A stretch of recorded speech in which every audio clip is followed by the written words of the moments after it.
আউযুবিল্লাহি মিনাশ শাইতানির রাজিম বিসমিল্লাহির রহমানির রহিম। বিটুবিল ইসলাম বিডি অনলাইন চ্যানেলে দূরে এবং কাছে বসে যারা মাসলা মাসাইলের আসরে আমাদের সাথে যোগ দিয়েছেন সকলকে অভিবাদন এবং মুবারকবাদ। আসসালামু আলাইকুম ওয়া রাহমাতুল্লাহি ওয়া বারাকাতুহু। আমাদের মাঝে আজ উপস্থিত আছেন সাদার্ন বিশ্ববিদ্যালয়ের ইসলামিক স্টাডিজ বিভাগের সম্মানিত সহকারী অধ্যাপক হযরত আল্লামা জনাব মৌলানা সৈয়দ মোহাম্মদ জালালউদ্দিন আল আজহারি। আমাদের সমাজে দেখা যায় এই সদ্য জন্মিত সন্তানের নাম রাখা নিয়ে মা বাবারা দ্বিধাবোধ করে। মায়ের পক্ষ থেকে এক নাম, বাবার পক্ষ থেকে আরেক নাম, এরকম শখের বশে নানা রকমের নাম রাখার প্রবণতা লক্ষ্য করা যায়। ইসলামে রাসূল করিম সাল্লাল্লাহু আলাইহি ইসলামের রুলস অনুসারে, নির্দেশ অনুসারে যে কোন ধরনের নাম রাখা ভালো, কোন ধরনের নাম রাখা উচিত নয়, সে ব্যাপারে আমাদের জানা দরকার। এ পর্যায়ে যে আমরা আমাদের অনেকের পরিবারের মধ্যে মা বাবারা নিজেদের সন্তানের নাম রাব্বি রাখে। এখন রাব্বি কোনো সন্তানের নাম রাখার ক্ষেত্রে শরীয়তের বৈধতা বা নিষেধাজ্ঞার কোনো বিধান আছে কিনা? বিসমিল্লাহির রহমানির রহিম। আমরা জানি যে সন্তান ভূমিষ্ঠ হওয়ার পরে পিতামাতার উপর সন্তানের যে অধিকার, সেই অধিকারগুলোর মধ্যে অন্যতম অধিকার হলো তার জন্য সুন্দর নাম নির্বাচন করা। হাদিসে পাকের মধ্যে রাসূল করিম সাল্লাল্লাহু আলাইহি ওয়া আলিহি ওয়াসাল্লাম ইরশাদ করেছেন, ইন্নাকুম তুদআউনা ইয়াওমাল কিয়ামাতি বিআসমাইকুম ওয়া আসমাই আবাইকুম ফাআহসিনু আসমাআকুম। এই হাদিসটি আবু দাউদ শরীফের মধ্যে 4948 নম্বর হাদিস, যেখানে রাসূল করিম সাল্লাল্লাহু আলাইহি ওয়া আলিহি ওয়াসাল্লাম ইরশাদ করেছেন, নিশ্চয় কিয়ামতের দিনে তোমাদেরকে ডাকা হবে তোমাদের নাম এবং তোমাদের পিতার নাম ধরে। অর্থাৎ বলা হবে যে অমুকের ছেলে অমুক, তুমি আল্লাহ তাআলার দরবারে তোমার হিসাব নিকাশ পেশ করার জন্য আসো। তো সুতরাং রাসূল করিম সাল্লাল্লাহু আলাইহি ওয়াসাল্লাম ইরশাদ করলেন, তোমরা তোমাদের নামগুলো সুন্দর ভাবে তোমরা নামগুলো রাখো।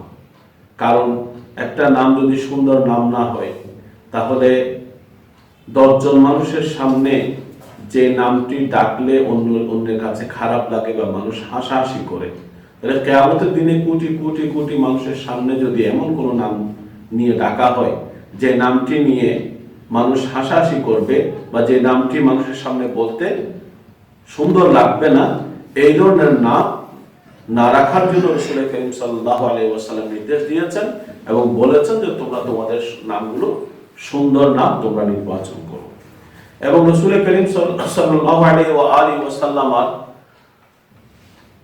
জীবদ্দশায় জাহির হায়াতের মধ্যেও দেখা যায় যে রাসূল করিম সাল্লাল্লাহু আলাইহি ওয়াসাল্লামের কাছে কেউ আসলে, বিশেষ করে কেউ ইসলাম গ্রহণ করলে, তখন রাসূল করিম সাল্লাল্লাহু আলাইহি ওয়াসাল্লাম তার নাম জিজ্ঞেস করতেন।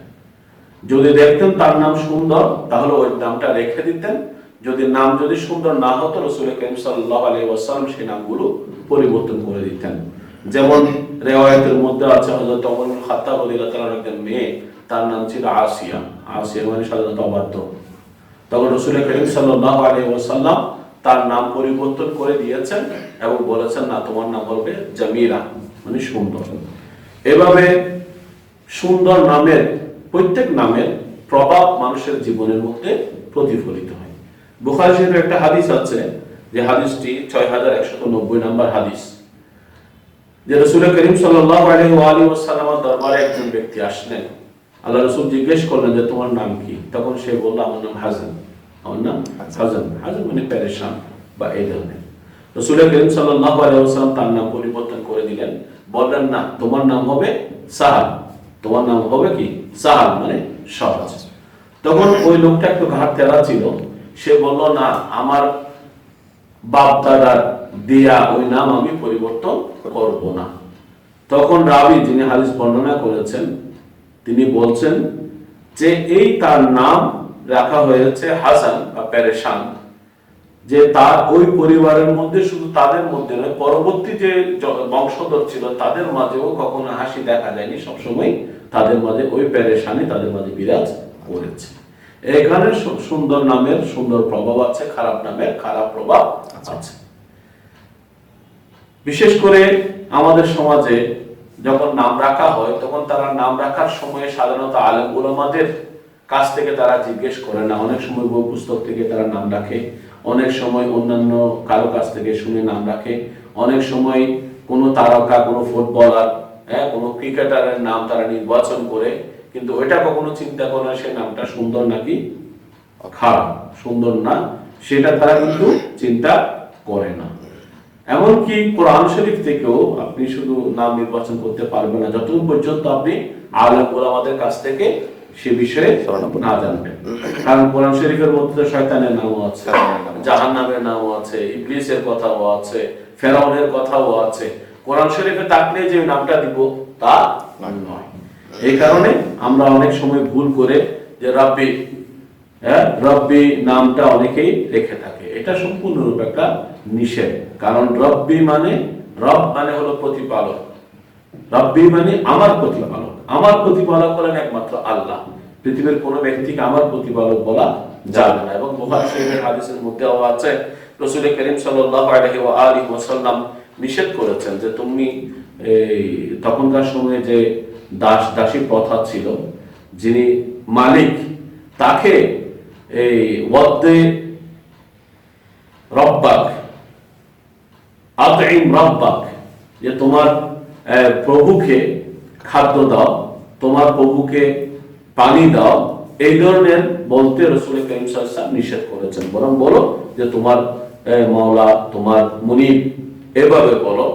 এই আবার সাথে এটাও বলবা না যেটা আমার বান্দা, আমার আব্দ, এটাও বলতে নিষেধ করা হয়েছে যে আমার যুবক বা আমার কিশোর বা আমার এই ছেলে বা মেয়ে, এভাবে সম্বোধন করার জন্য রাসূল করিম সাল্লাল্লাহু আলাইহি ওয়াসাল্লাম ইরশাদ করেছেন। তো সুতরাং রব শব্দের অর্থ হলো প্রতিপালক।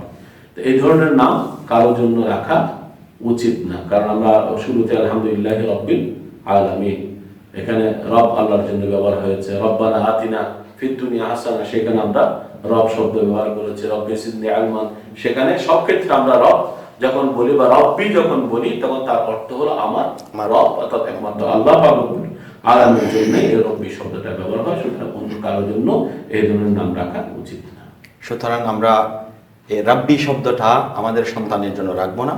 সাথে সাথে আরেকটি বিষয়, সেটি হলো অনেকে সমালোচনা করে যে আব্দে মুস্তাফা বা গোলাম মুস্তাফা রাখলে সমালোচনা করে। তো রাসূল করিম সাল্লাল্লাহু আলাইহি ওয়াসাল্লামের দিকে নিসবত করে কোনো নাম রাখলে এটা দূষণীয় নয়, এটা রাখা বৈধ। তবে রাব্বি শব্দটা আমার পালনকর্তা, আমার প্রতিপালক আল্লাহ রাব্বুল আলামিনের দিকে একটা শব্দ নিসবত করে বলার কারণেই এটা দূষণীয় হয়ে যাচ্ছে। আল্লাহ রাব্বুল আলামিন আমাদেরকে আমাদের সন্তানের নাম রাখার ক্ষেত্রে যেন এ ধরনের গর্হিত নাম আমরা যেন না রাখতে পারি, সেই তৌফিক আমাদেরকে দান করুন। আমিন।